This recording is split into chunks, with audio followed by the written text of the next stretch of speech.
Hello, friends. Do you see this messy room? Today, we're going to learn how to clean up with Benny. Are you ready? Let's get started. First, let's pick up the toys. Put each toy in its special place, just like Benny. Now, let's organize the books. Put each book back on the shelf, just like Benny. Great! Woo! Now it's time to wipe the table. Use a cloth and wipe gently, just like Benny. Excellent! Woo! Now let's make the bed. Pull up the blankets and fluff the pillows just like Benny. Can you help me find a spot for these toys? Where should we put this doll? Amazing job, friends. Now the room is clean and tidy. See how fun it can be to put things away? Thanks for your help. See you next time. Wow. Wow, look how neat everything is.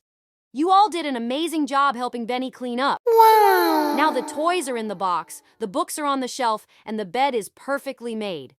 Doesn't it feel nice to have a clean room? You're superstars. Remember, you can clean up just like Benny anytime you want. Cleaning up is easy and fun when we work together. See you next time for another adventure with Benny the Bear. Bye-bye, friends. Thanks for being great helpers today. Keep up the good work and don't forget, cleaning up can be fun.